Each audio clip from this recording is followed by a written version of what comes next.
इस वक्त की बड़ी खबर प्रयागराज से सामने आ रही है, जहां इलाहाबाद हाई कोर्ट ने सपा और योगी सरकार के उस नोटिफिकेशन को रद्द कर दिया है जिसमें ओबीसी की 18 जातियों को शेड्यूल कास्ट में शामिल करने के लिए नोटिफिकेशन जारी किया गया था। आप भी देखिए। ओबीसी की 18 जातियों को एससी में शामिल करने के समाजवादी पार्टी और योगी सरकार के नोटिफिकेशन को इलाहाबाद हाई कोर्ट ने रद्द कर दिया है। हाई कोर्ट में पेश एडवोकेट जनरल ने भी स्वीकार किया है कि विधिक प्रक्रिया को नहीं अपनाया गया है। कोर्ट ने गोरखपुर की संस्था की तरफ से दाखिल जनहित याचिका को मंजूर करते हुए साल 2016 और 2019 के नोटिफिकेशन को रद्द कर दिया है। कोर्ट में याची अधिवक्ता की तरफ से कहा गया था कि किसी भी राज्य को ओबीसी की 18 जातियों को एससी में शामिल करने का नोटिफिकेशन जारी करने का विधिक अधिकार नहीं है। यह अधिकार सिर्फ देश की संसद को है। इसके लिए जरूरी प्रक्रिया को बगैर अपनाए निजी राजनीतिक लाभ के लिए नोटिफिकेशन जारी किया गया है। कोर्ट ने मामले में राज्य सरकार से जवाब तलब भी किया था। राज्य सरकार की तरफ से भी कोई संतोषजनक जवाब नहीं मिला, जिसके बाद आज इलाहाबाद हाई कोर्ट ने नोटिफिकेशन रद्द करने का आदेश पारित किया है। देखिए, ये मामला वैसे तो शुरू हुआ 2005 से। 2005 के अक्टूबर में तब मुलायम सिंह जी की सरकार हुआ करती थी। एक नोटिफिकेशन राज्यपाल का आया था जिसमें 17 जातियां तब शामिल थीं। उन 17 जातियों को राज्य सरकार ने बिना किसी अधिकार के एससी की सूची में डाल दिया था। उस समय भी हमने पीआईएल किया था डॉक्टर भीमराव अंबेडकर ग्रंथालय एवं जन कल्याण समिति की ओर से। तब स्टे हुआ था, जस्टिस आर के अग्रवाल साहब की डिवीज़न बेंच थी और जस्टिस सरोज बाला की, उसमें स्टे हुआ था। बाद में सरकार ने उस नोटिफिकेशन को विड्रा कर लिया, तो पिटीशन इन्फेक्चुअस हो गई थी।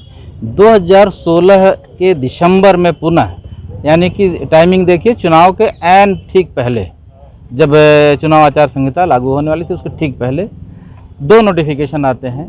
एक 21 दिसंबर 2016 को, जिसमें मझवार जाति को एससी में शामिल किया जाता है, और फिर जो है 22 दिसंबर को एक दूसरा नोटिफिकेशन आता है जिसमें 19-17 पिछड़ी जातियों को, जो 2005 के नोटिफिकेशन में थे, उनको इस तरह से 18 जातियों को फिर से एससी में शामिल कर लिया।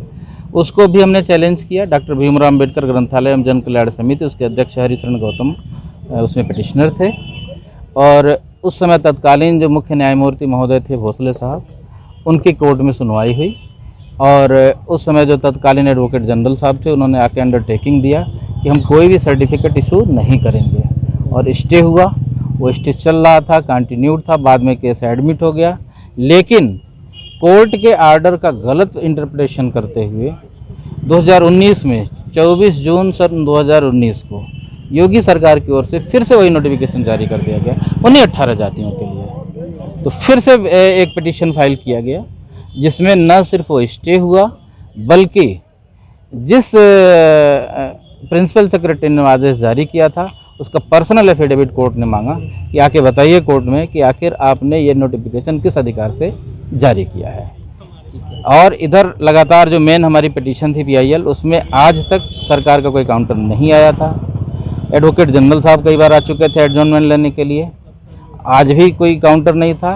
लेकिन आज सरकार की ओर से एडवोकेट जनरल ने बयान दिया कि वो जो नोटिफिकेशन थे उसको बनाए रखने का हमारे पास कोई विधिक या संवैधानिक अधिकार नहीं है कि यूपी में पहली बार 2016 में अखिलेश यादव की सरकार ने ओबीसी की मझवार, कहार, कश्यप, केवट, मल्लाह, निषाद, कुम्हार, प्रजापति, धीवर, बींद, भर, राजभर, धीमान, बाथम, तुरहा, गोंडिया, मांझी और मछुआ जातियों को एससी में शामिल करने का नोटिफिकेशन जारी किया था।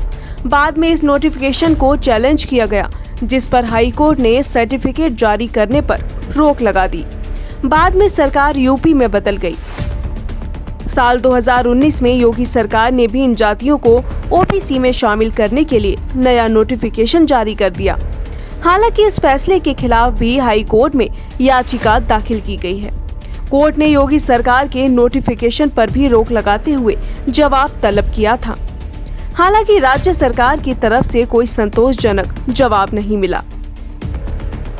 जिस पर आज इलाहाबाद हाई कोर्ट की डिवीजन बेंच ने साल 2016 और 2019 के नोटिफिकेशन को रद्द कर दिया है।